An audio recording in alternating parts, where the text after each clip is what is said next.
শুভ দুপুর বন্ধুরা। রান্না চলছে, একটু বাকি আছে, সেটা আমি সমাপ্ত করব। আমার মামনিকে বলেছি তুমি চলে যাও, 2টো বাজে, তাই জন্য ও চলে গেল। আমি এইটা লাস্ট করে তারপরে ওই সব করে গেছে, খালি আমি একটুখানি গ্যাসটা বন্ধ করব। এই আমার রান্না, সব গরম গরম খাবার। এই যে রয়েছে ভাত,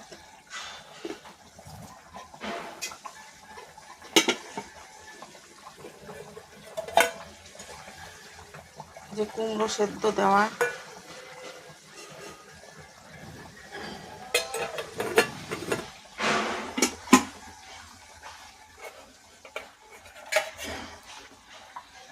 এই যে উচ্ছে কুমড়ো দিয়ে পোস্ত দিয়ে। এই রেসিপিটা আমি বলে দিয়েছি, রোজই বলে দিই। আমি যেমন বলি ও তেমনই করে দেয়, ও শুনতে আসছে না মেয়েটা।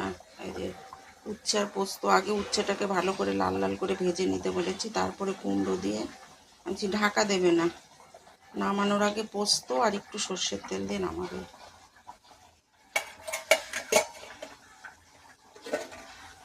এখানে রয়েছে এঁচোড়ের তরকারি।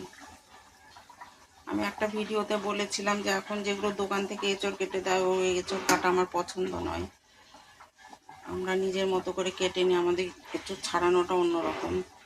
এই যে আমার মাসি আমার মনের মতো করে এঁচোড় ছাড়িয়েছে। যেগুলো সব বাড়তি, যেগুলো আমরা পাকা কাঁঠালে ফেলে দিই, এখানেও সেগুলো সব ফেলে দেওয়া হয়েছে।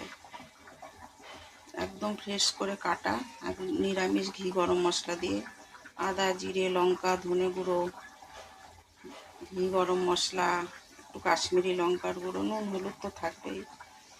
এইটা দিয়ে হচ্ছে এঁচোড়ের তরকারি। আর এই যে এখানে আর একটা স্পেশাল হচ্ছে দেশি মোরগের মাংস।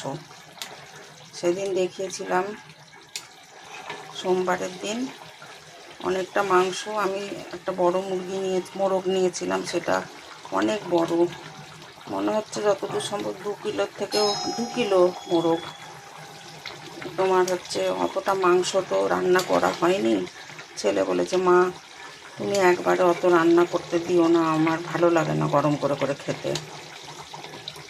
বলছি ঠিক আছে, তুমি যা বলেছো তাই হবে।